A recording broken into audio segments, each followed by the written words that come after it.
Hey guys, this is Grant, and this is another episode of Three Good Questions. Today I've got a really interesting conversation that I have with Christine Fox Parker and Chris Altrock. We're going to talk about how to change your mind and why certain ideas we have might be more precious and it might be more difficult for us to evaluate them than others. And I think both Christine and Chris have, even since I've known them, changed their mind on significant things. And so I think they're really good people to enter this discussion with. So first, Christine, if you don't mind, just kind of raise your hand and say hello. Hello. Hi. Hi. And Chris, if you don't mind, raise your hand and say hello. Hi. So good to be with you, Grant. All right. Yeah, you too.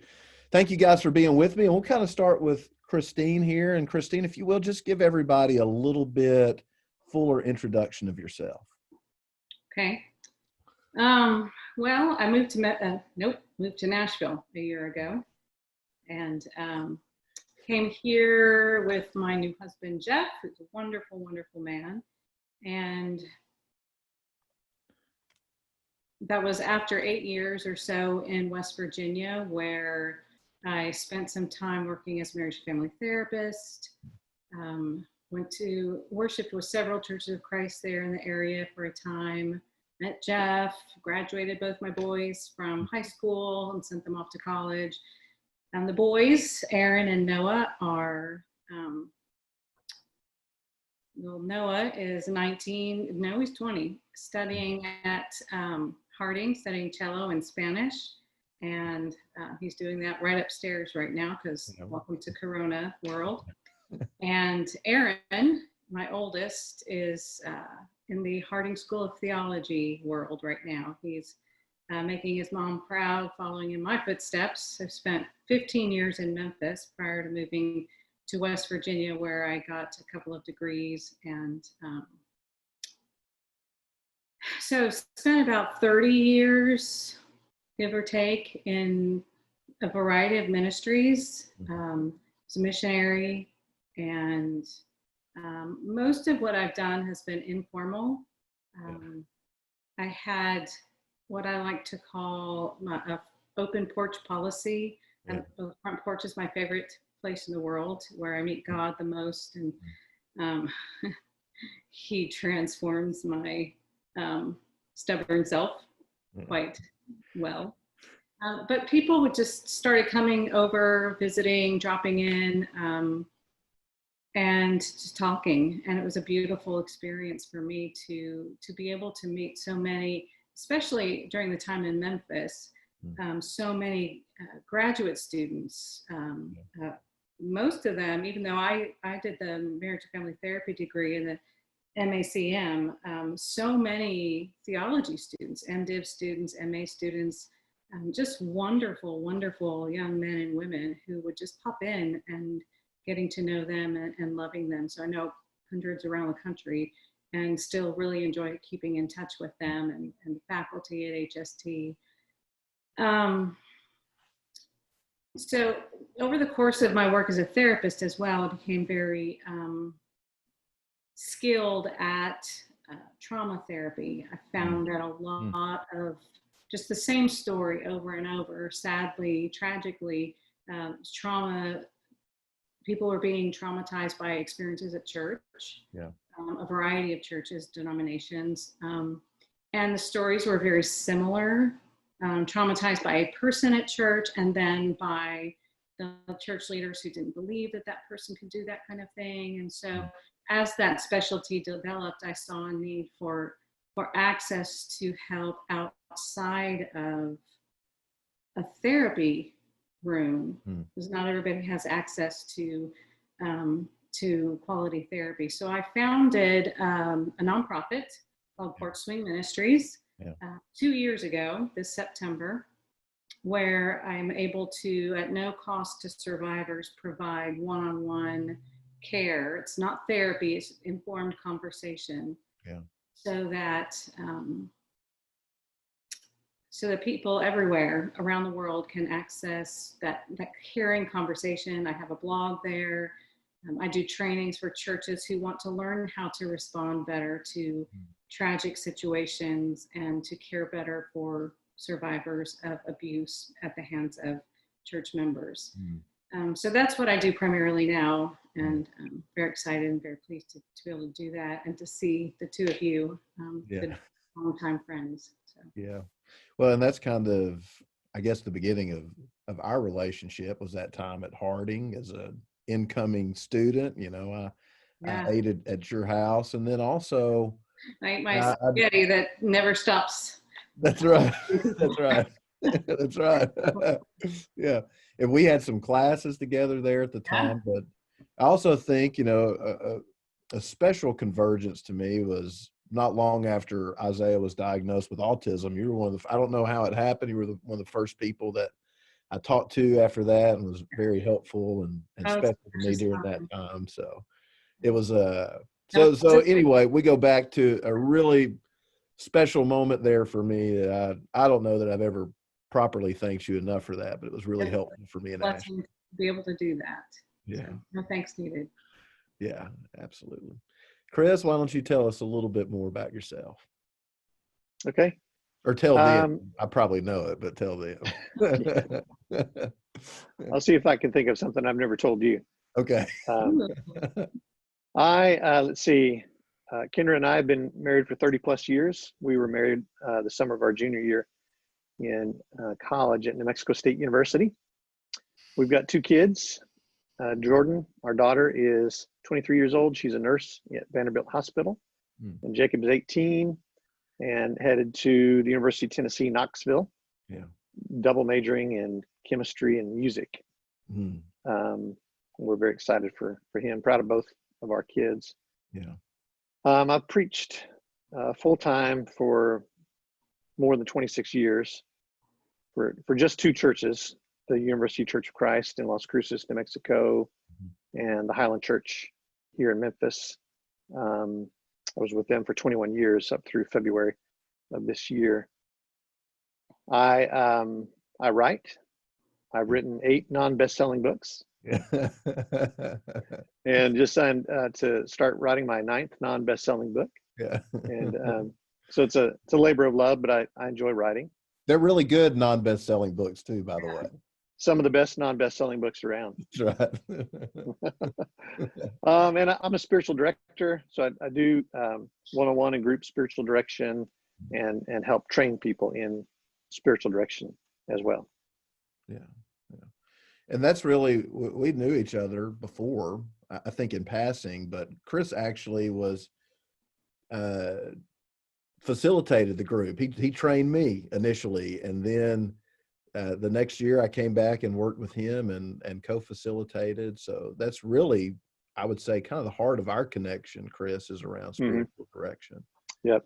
And the student has far surpassed the master. You're too kind. Well, I really appreciate both of you so much and think highly of you both. We're just going to kind of jump right into the first question. I'm going to start here with Chris. And I feel like we're living in a lot of chaos right now, just in general. I mean, this COVID came along and upturned society, maybe revealed some sore places that we had as a society that we were kind of distracting ourselves from. And now over the last few weeks, I mean, just racial tension again has erupted. And in this chaos, I think sometimes you have people that are holding tight to what they believed about the world before, and you have people that are maybe more open to evaluating, and then you have camps that form and people kind of back in and dig in their different camps and their different ideological worldview. And so the first question I have, and again, I'll start with you, Chris, and this is very broad, but sometimes it's really difficult to change our minds. Why is it so difficult to change or even fairly interrogate some of these ideas? And why do we hold some of our ideas so much more valuable than we do others? Yeah, that is a really good question. And so, I mean, a couple of things come to my mind immediately around that question. I think one is that many of us are just simply not terribly self-reflective. Yeah. And that may have to do with both a civic culture and a church culture that sort of prioritizes doing over being. And so what really matters is what we do. When people when we meet someone new, we ask them, well, what do you do? So our identities are wrapped up in doing, and we place a lot less focus on being. Yeah. And so I think what's happened in our culture and church cultures is that many of us don't even develop the practices and habits that allow us to be reflective enough to know what we do think. Yeah. So we rarely sit still long enough to consider, this is really what I believe about X, Y, and Z. And like a recent post by a friend named Jovan, who preaches in Colorado, African-American man, was talking with someone about this larger issue of racism, and in that conversation at one point encouraged this white man to, here's a book or a couple of books that you might consider reading to develop your own understanding of that. And the man replied with something like, well, the average person doesn't have time to do anything like that. Yeah. And so what was behind that was just this sense that we don't make time for thinking. Yeah. And so one, we're just not terribly self-reflective, and many of us don't know what we believe about a broad number of issues. Yeah. And then the other thing that came to my mind immediately around this is we're often unaware of how our own privilege or position influences our thinking. And so, like I, as a white male, there was a time when I, as a white male, had done very little thinking about gender roles, because in my position as a white male, that didn't impact me at all. Yeah. I could do virtually anything I wanted to do. I could walk through any door because of my position and power as a white male. And the same thing around racism, that as a white male, I have a certain privilege not to even think about what I believe about race and racism, because it's not part of my insulated world there. And so I think because we're so influenced by these issues of power and privilege, many of us don't devote the time necessary to think through why we believe about certain issues that lie outside of our sort of self-identification. Yeah. Well, and I think to go along with that, Chris, a lot of us don't feel that powerful. So when we don't necessarily feel that powerful, we can't recognize that even though we may not feel that way, certain doors open for us that don't open for other people. It's hard to be self-reflective on that. And it's hard to be reflective on when we think about the word privilege as well. It's hard to be that, because a lot of us, sometimes that word feels like an attack. It feels like you're saying, I didn't work hard. It feels like you're saying that I did something dishonestly, as opposed to recognizing that some doors have just opened for us in the past a little bit. To me, it's more about access and who we know, and knowing our ways around the levers of power and the language to speak. And I think very often of me, like I realized this a long time ago, the language that I'm talking with you right now is the same language that I would use in an interview. It's the same way that I would talk at home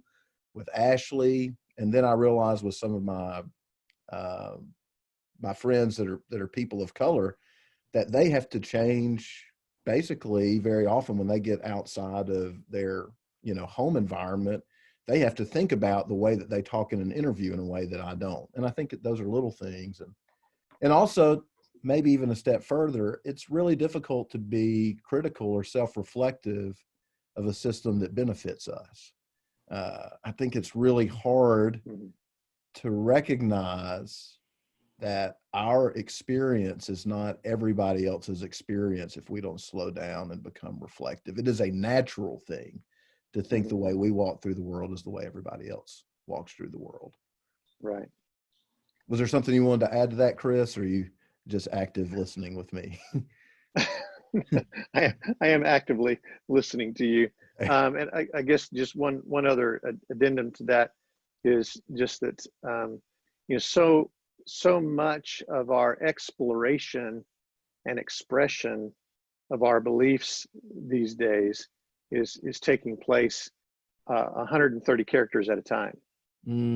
Yeah. And so while I'm an active user of social media, and think it has much good, we don't have, many of us have not developed a certain set of muscles to consider nuances of why we believe what we believe, because you can fill up 130 characters pretty quick and then just move on to something else.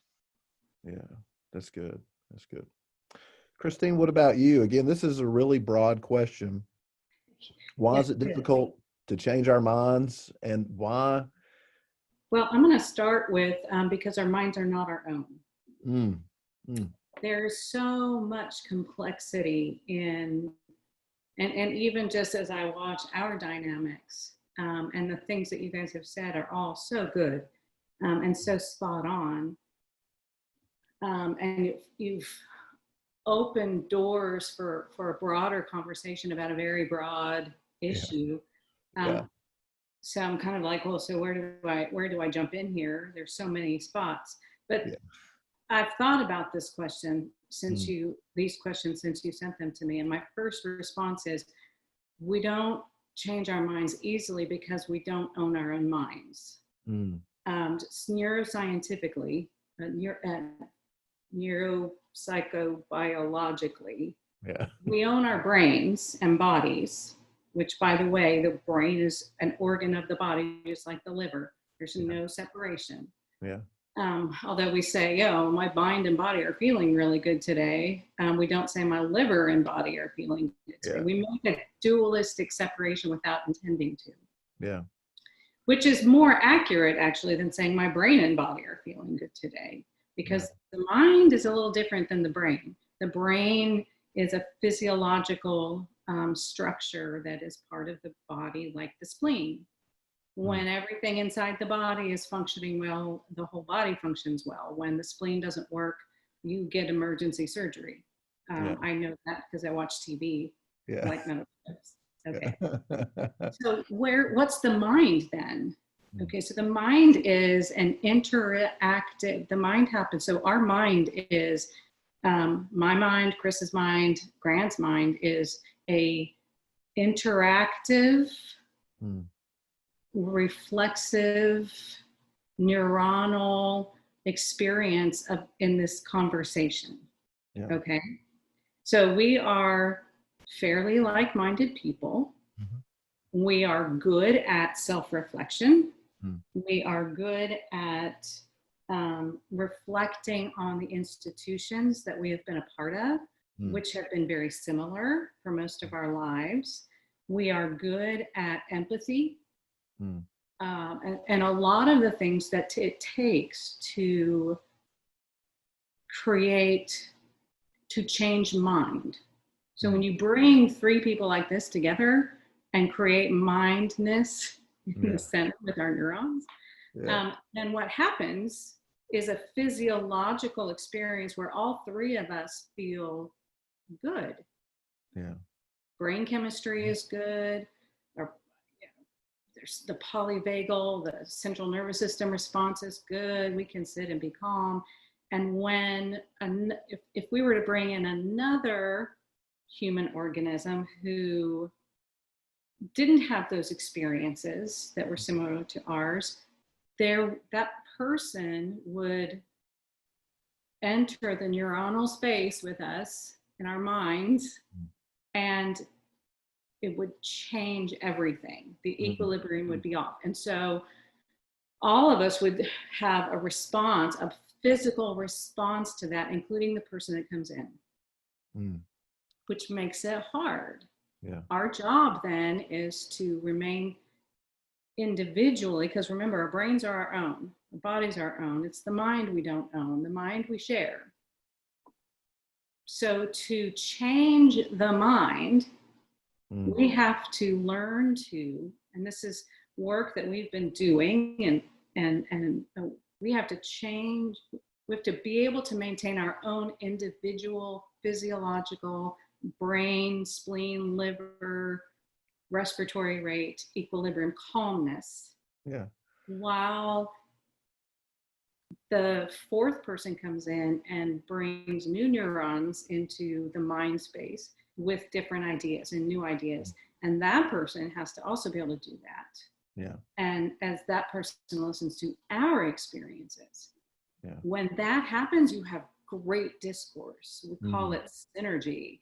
It's an outdated word. We're not allowed to use it anymore, but it's a great word.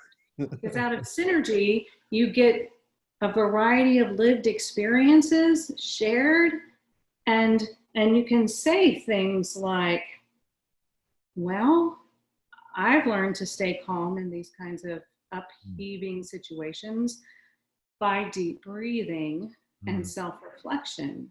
And I've learned it this way, and I've learned it this way, and I've learned it this way. And we have different cultures and different backgrounds, and they're both beautiful and both broken. Yeah. That's hard to do because our initial response to any kind of change in the equilibrium, I feel like I'm getting too technical. If I didn't mention it before we started, Christine is really smart. I just want to make sure that I put that out there for everybody. But it's scary. We don't want to change our minds because it's scary. We believe we think what we think because we think we're right.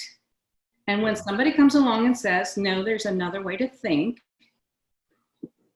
we get defensive.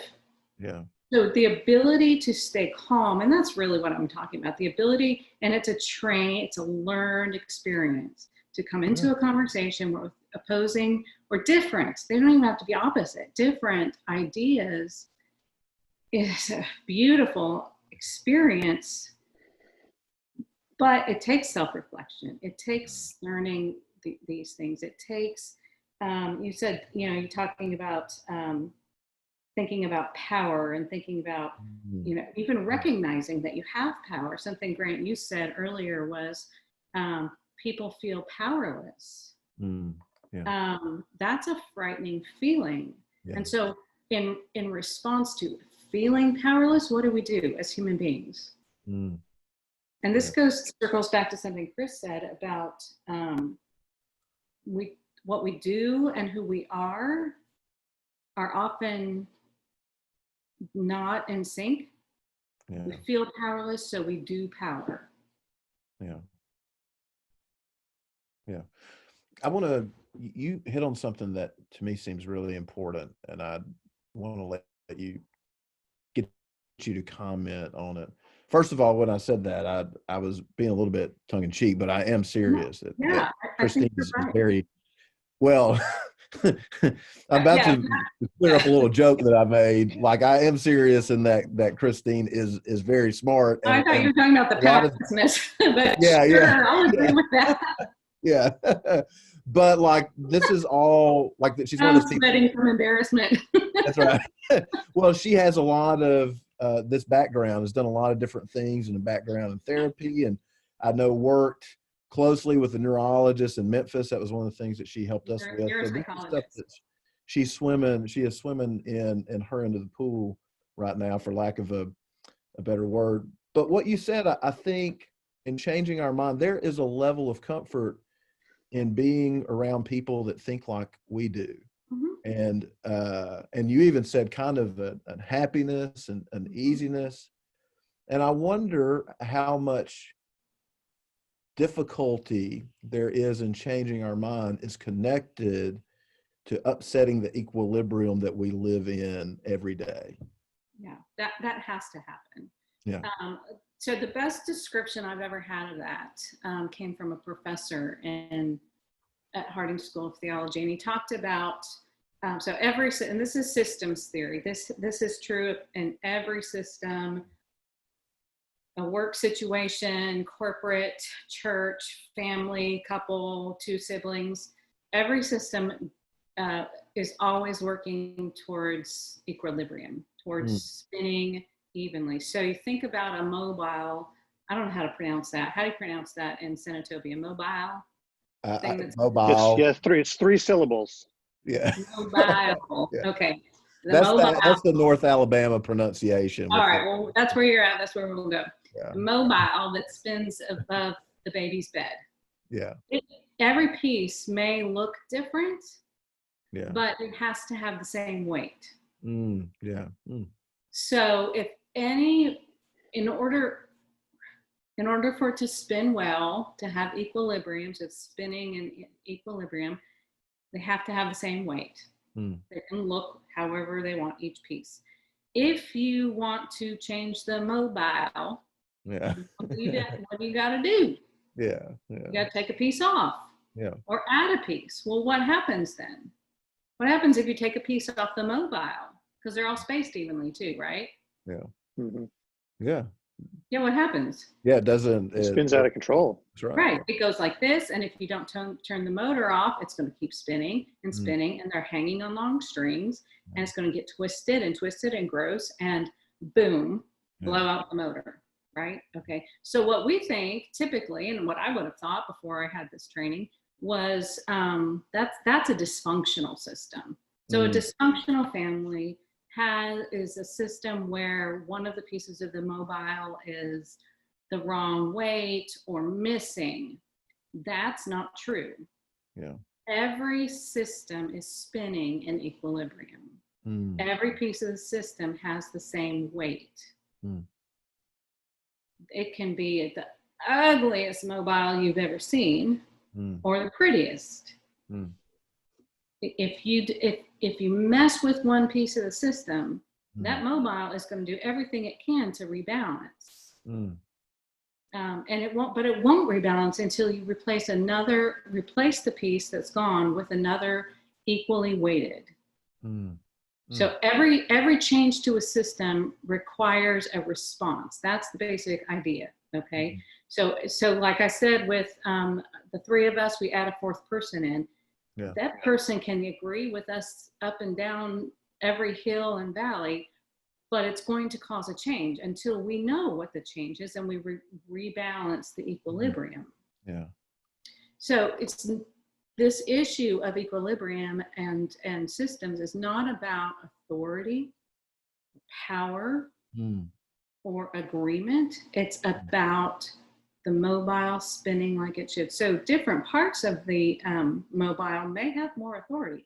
So in a family system, parents have more authority, but every member of the family has the same weight.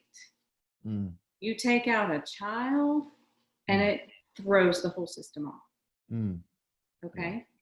So now I've lost track of what you had asked me to comment on.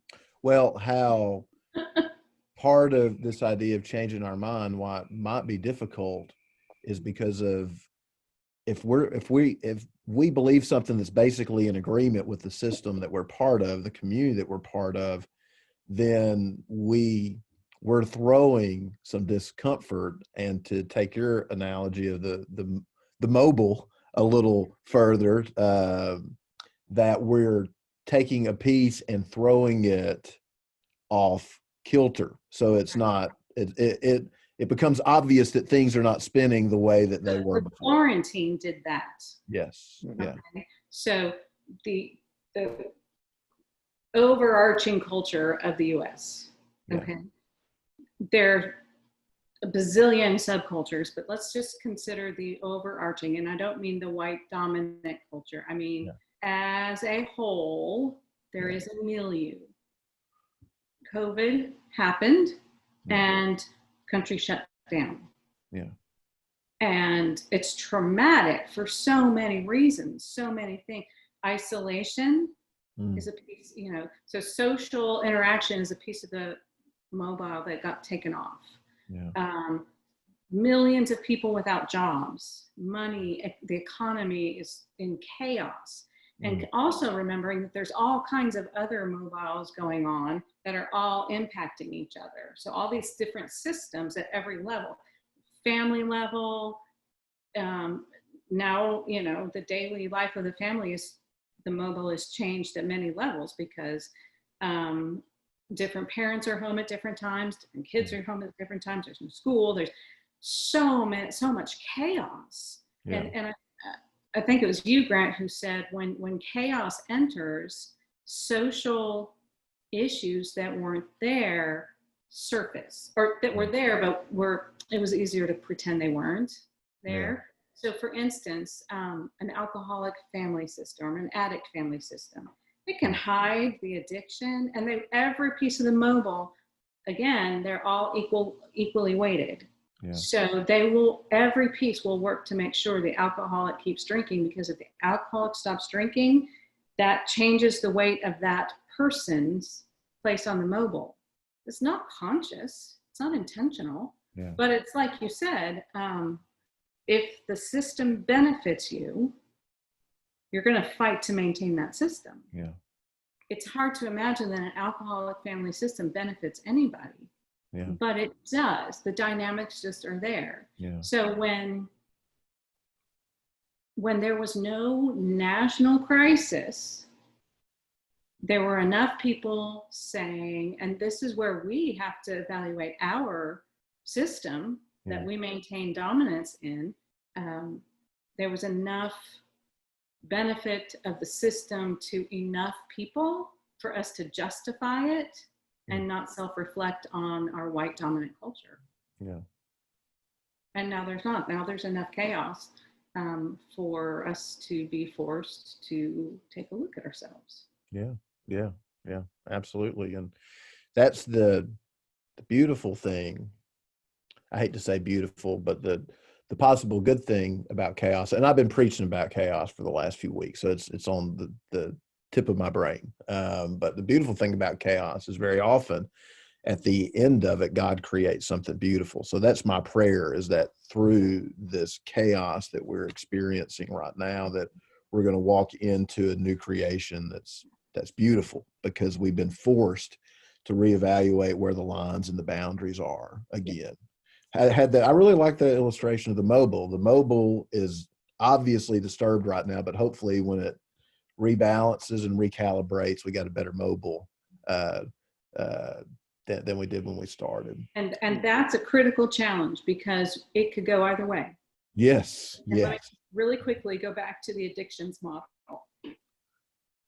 In addictions model, and it's not just in addictions, but this is just an easy one to see. It's crazy to think that family members would want the addict to become addicted again, to go back to drinking, to go back to drugs. And especially since nobody's going to say that. Yeah.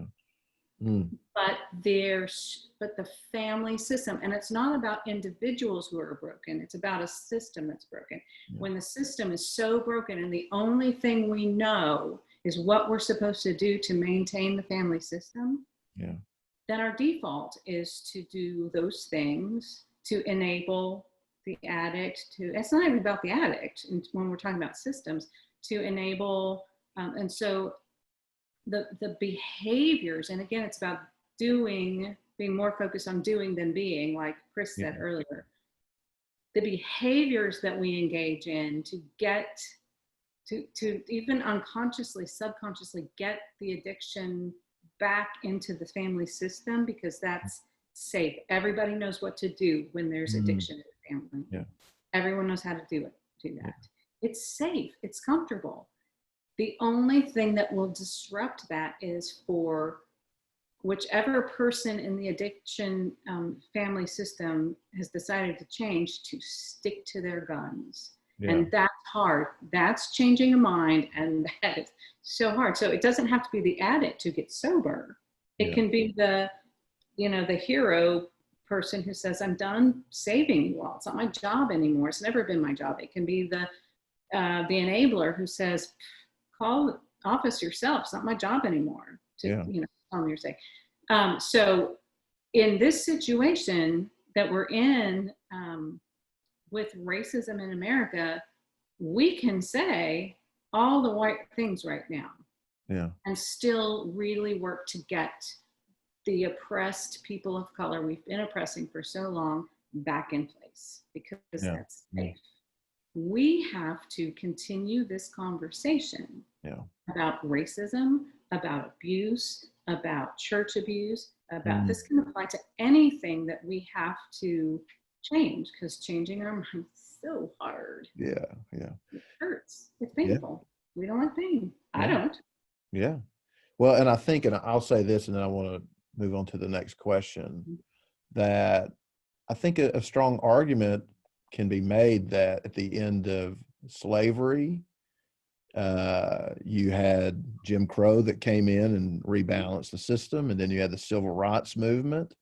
And then from there, I think, and this is why I think it's even a more difficult conversation on some level now than it was then, is that the people that I know, and I can't judge this from experience because I'm not a person of color, that lived through both would say that they don't feel that a lot has changed. And I think that the mobile, when it recalibrated this last time, made some of the racism and some of the white supremacy so hidden, right? That it recalibrated, but now it's hidden. It's not right in front. It's not right in front of us. We don't say the N word publicly anymore. We don't publicly admit to being racist, but these systems, as they change, were so embedded within us that it's really, in my mind, just, I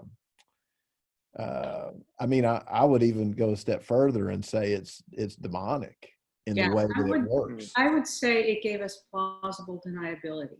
Yes. We were able to accomplish just enough to maintain our power, stop saying the N-word out in public, kept the segregation by different means, or, icing on the top means, but nothing substantive changed.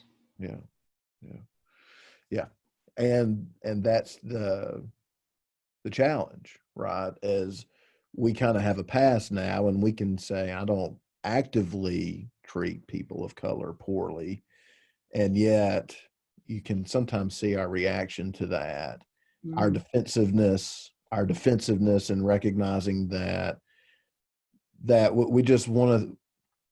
we just have so much difficulty in believing it, and we don't even allow ourselves to listen to it, because I think it's just so easy to protect the equilibrium, the mobile. This rolls right in pretty cleanly to the next question that I have. I wonder what you think, Christine, and then you, Chris, after. I have thought part of what's difficult in changing our minds is not just about what we think, but it also has to do with family systems, as Christine talked, but also even with ancestry, and we think of our grandparents and the views that they had, and something about changing the way that we feel about an issue theologically, whether it is the church that we go to and the things that we do, a position that we have about race or politics. I wonder if there's one of the reasons it's difficult to let go of those things is because of not just what it says about us, but what it says about these people that we have loved deeply and dearly and believe are good people that have spoken life into us and shaped us in good ways. And so I guess that's my question, Christine, is how much of that, who's loved us well and who we've cared for and respected, how much of our inability to change our mind about things is tied to the way we want to protect our image of them? Does that make sense? Oh, yeah. And I think that's huge. It just made me think of, you probably both know John Camp, also a graduate of Harding School of Theology. And he was there about the same time you were, Grant, or you may have come a little later, I'm not sure. But he did, he came back to Memphis after he and Brennan went to be missionaries, and then they came back, and he did a PhD in communications at U of M. And he did some intergenerational work and was doing some of his research he did at White Station Church where I was attending. I attended one of his classes, and he talked about the different levels of brand loyalty in different generations. And I find this very curious, because one of the things I also find is that young people are better able to do this thing we're talking about with changing our minds without needing all the calming down and self-reflect. I think they're a little bit more naturally self-reflective as a generation as a whole. I could be wrong about that. That's just what I'm observing. And what John was exploring, among other things, was this idea that of brand loyalty. So the World War II generation and World War I generations were extremely brand loyal. If you bought Dippity-Doo once, you always bought Dippity-Doo. Yeah. You never strayed. Is that a real thing, or did you just make up a brand? Yeah, no, that's a real thing. Okay. It's a hair pomade. Okay. Watch Oh Brother Where Art Thou, and you will. Yeah, like Dapper Dan. Dapper Dan, right. Yeah. Okay, so he could never have bought Dippity-Doo. He needed Dapper Dan. That's right. The Dapper Dan man. Yeah, that's right. So, and the generations were closer, they were tighter, they lived together longer, multiple generations lived together longer, the communities were more tight-knit. And I've seen this in other places in the world where, like, we lived in Croatia for 5 years and generations lived together more often. So there was just much more loyalty in older generations. My sons and daughter-in-law are perfectly capable of disagreeing with me. They're good at being wrong. Yeah. But in any case, we have good conversations about it. But my generation is also better at being wrong. So the brand loyalty has diminished over the generations. Baby boomers, they like Ford trucks, but if somebody comes up with a better one, it will take a while. Yeah. It will take a while. Jeff, my husband, is a baby boomer. He has driven the same kind of car for decades. Yeah. But I got him to buy a Nissan because it's a better, longer lasting car. Yeah. I'm more brand loyal to my Nissan than my kids would be. Yeah. So transfer that to thoughts and ideas, which we identify as part of who we are. I am what I do, right? So if I believe what I do is good, then I must be good. Yeah. Lacking that self-reflection, then that must be true of my parents, my grandparents, my great-grandparents. So how could they have been wrong? Yeah. How could they have been wrong? It's very, very emotionally laden and driven, even as we have worked very hard to get emotions out of our thinking, which is an unfortunate thing. That's right. And so I think as our kids have gotten more exposed over the years to critical thinking and learning critical thinking skills through liberal arts education and other things, they have learned to go, you know what, if Dippity-Doo and Dapper Dan are exactly the same and one is more economically feasible for me than the other, why would I stick with Dapper Dan? Yeah. And ideologies are the same. If they, just because I told them the kids one thing all their lives doesn't mean that they're going to grow up and believe that forever. Yeah. So I do think there's that connection. Yeah. That you were mentioning. Yeah. Chris, and just so that I make this clear, you're really smart too. I don't want anybody to think that you're really smart. I think, Grant, you're pretty sharp. Well, I appreciate it. I'm okay for a guy. Yeah. Chris, what about Oh, go ahead. Go ahead. Yeah, no, I think, part of what this points out is sort of the social cost and social benefit to our beliefs. We don't just have, we don't just hold our beliefs in and of themselves, but there's a certain benefit to believing some things, and there's a certain cost to believing certain things. And some of that's tied to the people that we're closest to, like family, which you mentioned there in the beginning, or our church, or the people that we work with.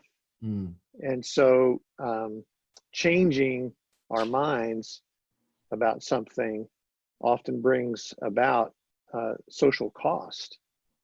And so we have to wrestle with, am I willing to pay that cost? Brian McLaren, I can't remember the name of the book, but he has a pretty striking quote in one of his books, recent books, where he talks about the fear of us. And the us refers to our church or our family or people who are like us in some way. And that often, in order to change our minds or change our behavior, we have to overcome this fear of us, because what will happen is we'll change our mind on a certain issue, and us will suddenly push back against that and cut us off. And so, like I think about, I've been to China several times, and we worshiped in little apartments that were packed with especially young men and women who had changed their minds about Jesus, and yet as a result of that had been cut off, often entirely cut off from their own families because of that. And so it seems like part of this whole issue of changing our minds is learning to live with courage, and learning to have a willingness to pay whatever price it's going to take to believe what we believe God is calling us to hold to. Yeah, I think that's interesting. It reminds me of, I did my undergrad at Heritage Christian University, which used to be IBC, and part of our curriculum was we went on door knocking campaigns every semester, and I got really good at it. I baptized a lot of people in one stop door knocking mobs in my day. And I don't, this is a long story. I don't do that anymore. I don't agree with it. I'm more of learning to be with people and walk alongside with someone. But back in the day, I mean, we were just baptizing everybody that we could, and they didn't have the right baptism. Then everybody was fair game. Even Church of Christ folks, if we could get them baptized again, they were fair game too. It was all about the numbers. But one of the things that I remembered that made it difficult sometimes was it was not just about the person making the decision. We were also dealing with, they were remembering their grandmother or their grandfather or their friend who had the utmost Christian character, and what this decision said about them. Now, I have a different philosophy on those things, and I don't really want to unpack why I think even a lot of those baptisms I would have taught very differently now and not even emphasized that point as much. But I think in China, what you mentioned, Chris, there is real risk there, not just in what their parents may have thought, but in severing relationships, in changing your mind. I don't know if you want to speak into that anymore, but I'm just a little bit captivated by that idea. Yeah, I mean, it's the kind of cost that very few of us have to endure. And on that particular issue, we live in a culture where it's okay to believe in Jesus. So we can hold that belief really without paying much cost, except once we begin to understand the implications of that single belief as it relates now to racism, and as it now relates to gender equality, and xenophobia and homophobia. because that one belief that we're holding on to so easily on Sunday mornings without paying any real social cost actually calls for a great deal of cost. Yeah. So I don't know, it's kind of ironic. You know, we can see the cost when we look at our brothers and sisters in China. Yeah. And yet there is a tremendous cost for us to fully believe who and what Jesus is, Yeah. and to allow that to manifest itself in our lives. Yeah. Yeah. To truly believe some of our scriptures, even, I think. Yeah. Not just Yeah. believe them, not just say them, but when Jesus said the most quotable scripture in the world, John 3:16, do we really believe that for God so loved the world? How would that change the way that we walk in this world, and even we walk in this chaos that we're in right now? If we really believe God loves it and he loves everybody in it. So if I could just jump in here really yeah, quick. go ahead, Christine. Chris, you're sharing the story of being in China and the cost that Chinese Christians paid. I think about, to follow Christ, I think about how many Christians, believers in the United States pay a huge cost to live true to who they are, and to live who they are, true to who they are, to live out their lives as God made them. And the cost to them is often their family and church. Because the cost to church to reimagine what John 3:16 means as an umbrella over all of the little verses that we pull out, and none of the verses are unimportant, but if we want to look at, and John 3:16 is the definition of God. God is love. Yeah. So if we're going to look at the whole counsel of God, which we are kind of told to do, then we've got to start with, the fundamental that God is love. We're commanded to love God and love everybody. Yeah. And there are so many people, and you named a number of them,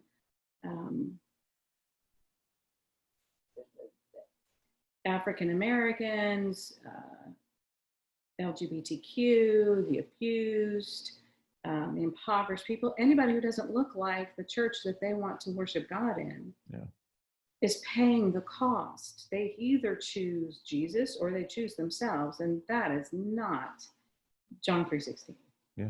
Yeah.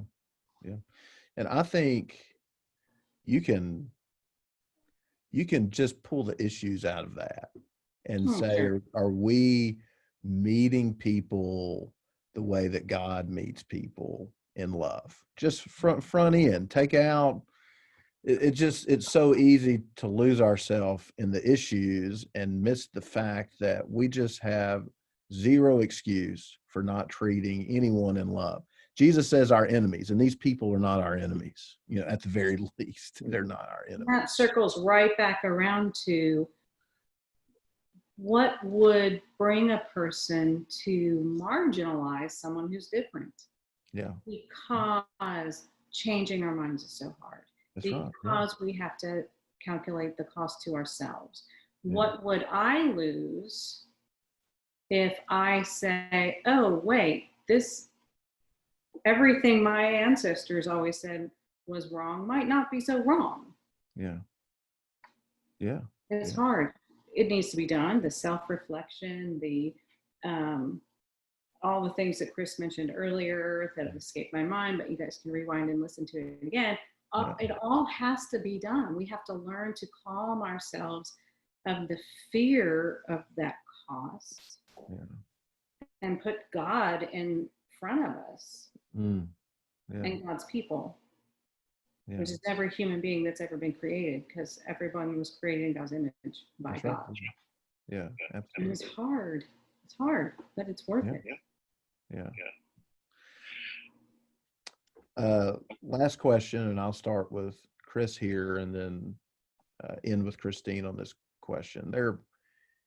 we've kind of circled around everything, and I think we started hitting on all three questions on question one, but we're back to the last question. It was a little bit more theological than maybe the first two, in a sense, in that we're directly talking about theology. I think everything is theology, to quote Rob Bell, but irregardless, this is more directly that. Why is it that there are certain views that we've had passed down, certain ideas that we've read relatively flatly? I think in our Fellowship for History is one that has resurfaced, is the women in leadership. We can't be in the Church of Christ and not recognize that as an issue that's kind of risen to the top and predominant in discussion amongst churches of Christ. We've read that flatly for centuries, really. And then we've taken other passages that may be cited more often and are more directly in the command voice. And the one that I wrote down is greet one another with a holy kiss, which Paul mentioned several times in the command voice. How can we take a step back and properly evaluate these theological ideas and recognize when our bias is informing our view of the Bible rather than our reading of the text informing our bias? Does that make sense, Chris, or did I lose you as I was kind of working through that question? No, yeah, that's a great question. It's a tough one. It really is.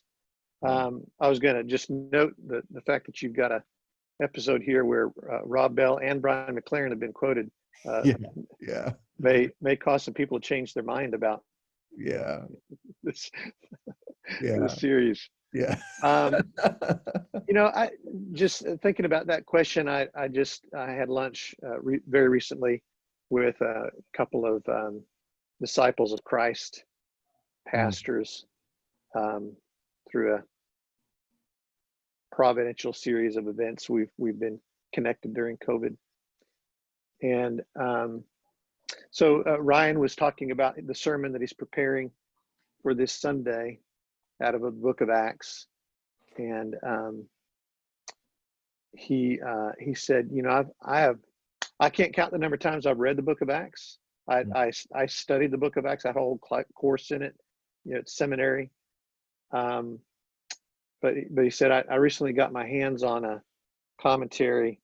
It's not even published yet, but the professor had, I guess, sort of leaked, some parts of it.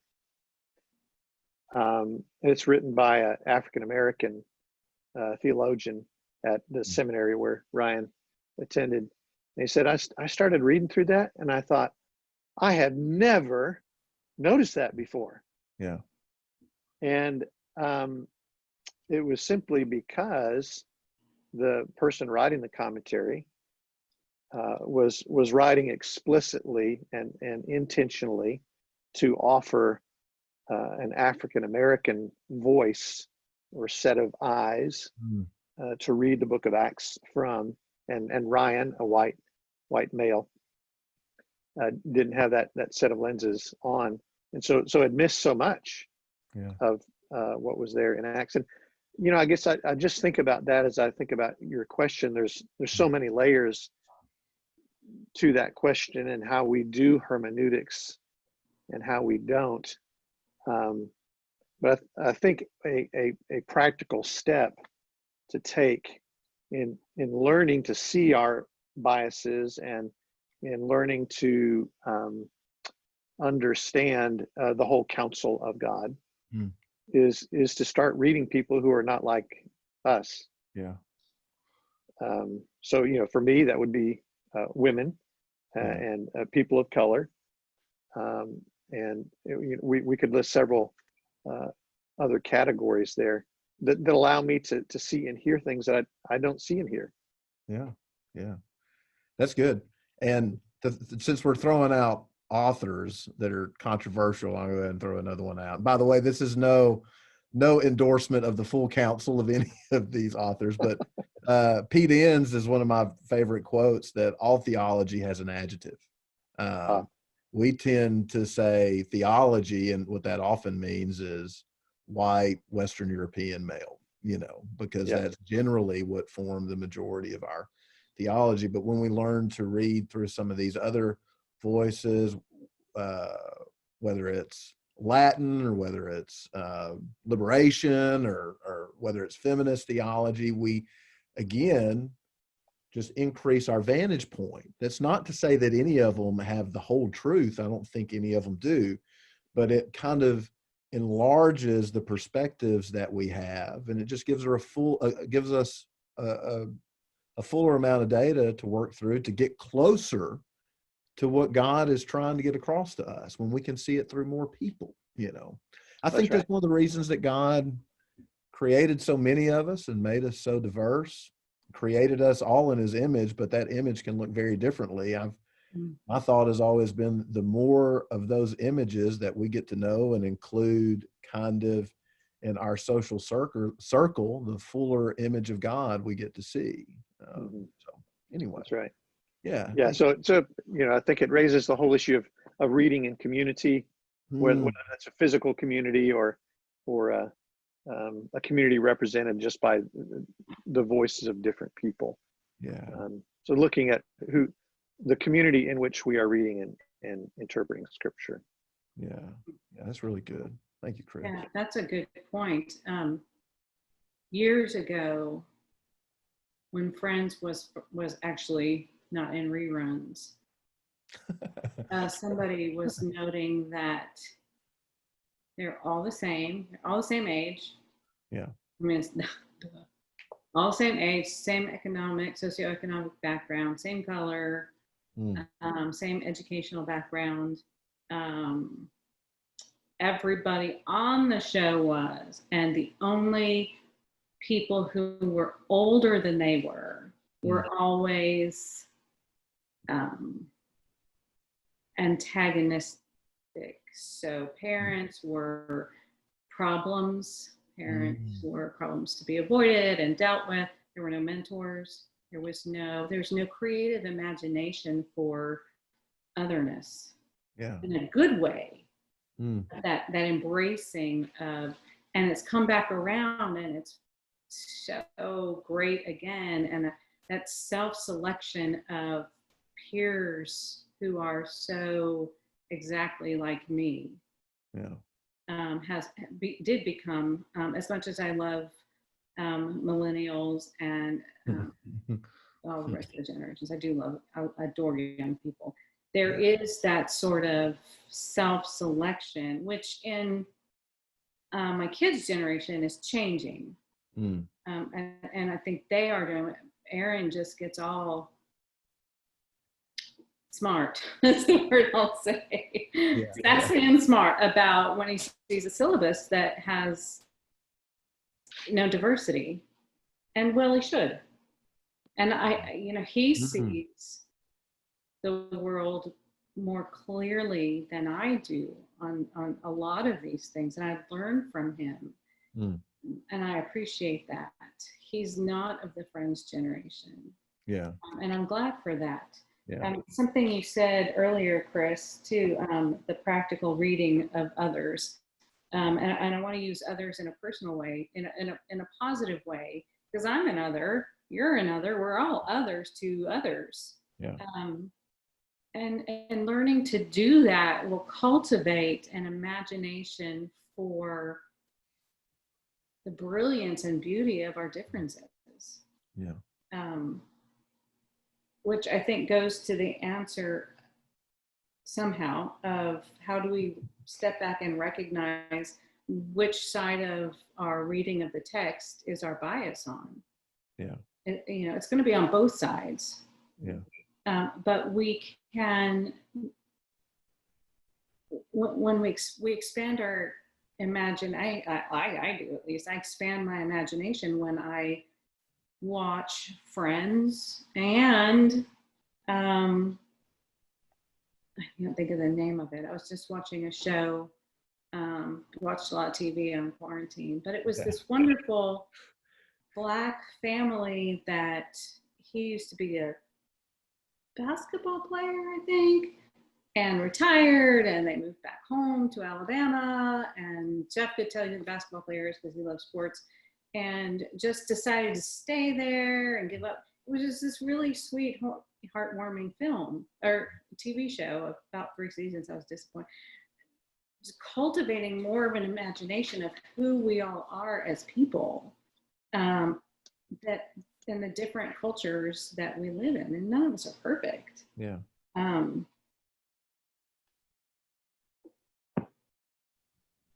Yeah. You know, and me recognizing my biases and that were challenged by, you know, basketball player family. They're gonna, you know, be rich and famous, and that wasn't what that show was all about at all. Yeah. Yeah. Yeah. Yeah. Well, and I think too, kind of along the lines with what both of you said, believe it or not, I sang in a chorus group in high school, went around, and it's a testament to the skill of that director that I was in any group that sounded okay. But we went on a tour. It's called the Acapella Singers, and we sang all over the place, and not acapella. Do not confuse that with acapella. It was just a volunteer group of people and we sang at a black church in South Georgia, if I remember right. And the preacher came across Acts chapter 8 talking about the Ethiopian eunuch. And when he told that story in the beautiful kind of call and response style of a lot of our black churches, our black brothers and sisters, he said, "What does it mean, church?" And the church responded, "We were among the first." Obviously calling attention to the Ethiopian and Africa and their own blackness and how it was in connection with that. And right then and there, I saw that text read in a way that I had never thought about it before. Mm-hmm. So those little things, they just teach us about people when we see things from other people's perspective. And I even think about, Chris, you kind of inspired me, how great it would be to even be in a purposefully diverse reading group, you know, where you're reading this with other people. And I think that I try to have diverse friendships and know different kinds of people and get to know and learn from them. But I don't read in community enough, particularly the Bible, but anything. I don't read anything in community. Reading is my introvertedness. That's when my introvertedness comes out. I like to do that alone sometimes, but I think that could be really helpful. So, well, look, here we are at the end, and I'll let y'all, that may have spurred something else that you want to say, but I'll just start with Chris and then go back to finish with Christine. Is there anything else that you would like to add? Anything you thought about through this conversation that maybe we missed? Well, just real quick, you know, Dallas Willard, in his book, The Great Omission, he writes about what he calls the golden triangle, which he believes these are the three things that God uses to bring about significant change. And so we could think of changing thinking here as well. And so he says it's spiritual disciplines, the Holy Spirit, and suffering. And so I think that says something to this broader issue here, that there can be intentional practices that we engage in, that create more potential for us to have our minds changed in good ways. And it's often the lack of those kind of practices that lead us to dig in and change our minds. We should be open to the reality and movement and outpouring of the Holy Spirit, who can bring about significant internal change, sometimes with us kicking and screaming while he's doing it. And then that last one, suffering, or really just sort of external circumstances. And I think we're seeing that play out right now as horrible circumstances have been on the global radar right now. This racial terror and racial murders, and those circumstances external to us are creating a change in thinking in a lot of people. And so I think all three of those can be helpful avenues toward the changing of our thinking. Yeah. That's really good. And say those one more time, those three. Well, spirit, practices, and suffering. Yeah. Yeah. That's really good. That's really good. Christine, what about you? Any final thoughts? Yeah, this is a thought that kind of runs through all of this for me. Shame. Uh, I think a lot of what Mm. we're very afraid of having been wrong, very afraid of others having been wrong, very afraid of being being judged by others. All of that comes down to shame, and that's a very powerful emotion. And I think about what Kurt Thompson writes about, and I was so blessed to have stumbled into a very small workshop he gave few years ago. And your mind is not your own. It's actually his phrase, but he hasn't bothered me about stealing it. But he talks about he's a psychiatrist and a theologian, and he talks about how shame disconnects us from people, but also I think it disconnects us from ourselves. Very physiologically, it disconnects and numbs us. We're so worried about what others think, we're really unsure about what we think about ourselves, about who we are. And this is something I came across of his YouTube video years ago, well, probably 2 years ago. So people can search this. This was a beautiful reconnection experience that Kurt Thompson did. And in the YouTube video, it's like 3 minutes, and he just very calmly has a very calm, loving, very casual demeanor when he speaks. And he used the passage when God speaks about Jesus and says, "You are my son, with whom I am well pleased." And he asks his audience to imagine themselves with God speaking that over them. And he does it twice, once for the male gender and once for the female gender. So, "You are my son, with whom I am well pleased. You are my daughter, with whom I am well pleased." And it's obviously longer than that, since it's 3 minutes or so. But I think about, if we want to reach a place where we can create the kind of connection that I spoke to earlier, where we can be calm and centered enough to be open to a change on the mobile, bringing somebody else into the conversation who's not like us. Yeah. Being open, and we've all talked about this. How do we do this change? It's so hard. What Kurt Thompson talks about with shame as being the great disconnector, what's the great reconnector is love.